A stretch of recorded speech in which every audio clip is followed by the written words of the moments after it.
ربنا قادر على كل حاجة. عايز مية ومش لاقي، اضرب الصخرة تطلع مية. ايه يا رب الحكاية دي؟ اترمي في جب الاسود، الهي ارسل ملاكه فسد افواه الاسود. الله قادر على كل شيء. يقول لك يترمي ال3 فتية في اتون النار. ايه يعني اتون نار؟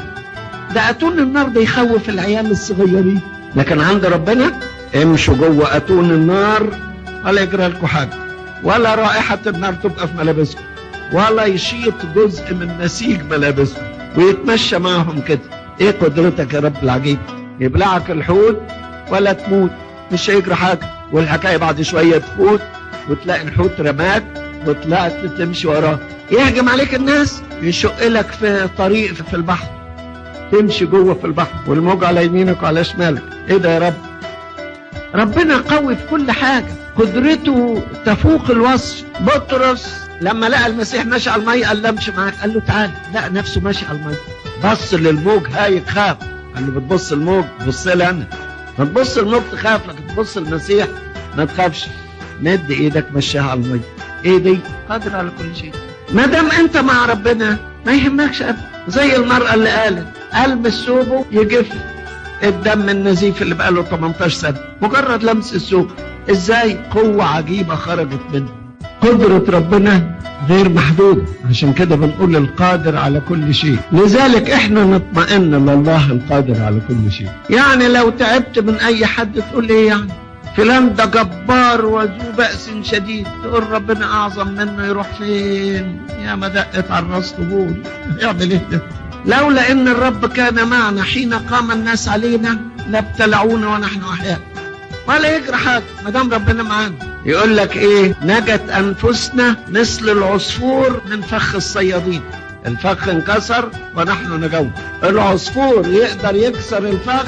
ما يقدرش، ده بيتكسر بقوه علويه جايه من فوق. لما ربنا مسك في ايد بطرس مشاها على الاموات. لما الملاك مسك في ايد لوط خرجوا من سدوم. قال يا رب خلي ايدك معايا. ما دام انت مع ربنا تشعر بانك في حماية هذه القدرة العجيبة.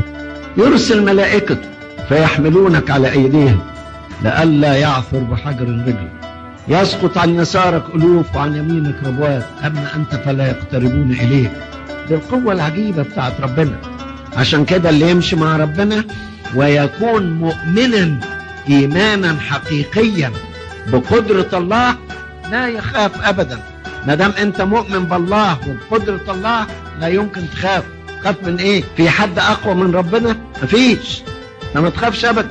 قدرة الله فائقة تشمل كل شيء. لذلك لما انت تكون في حماية اله قادر على كل شيء تشعر بالاطمئنان. تشعر بالاطمئنان.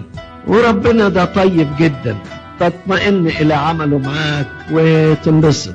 الله الذي يهتم بالعالم كله حتى الأشرار صدقوني، يمطر على الصالحين والطالحين ويشرق بشمسه على الأبرار والأشرار، يشبع كل حي من رضاه، حتى شعور رؤوسكم محصاة، لا تسقط شعرة واحدة بدون أبيكم.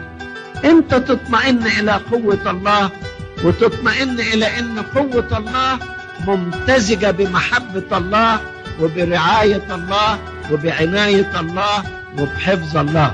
ما دام انت في حفظ وعناية اله قوي ولا يهمك.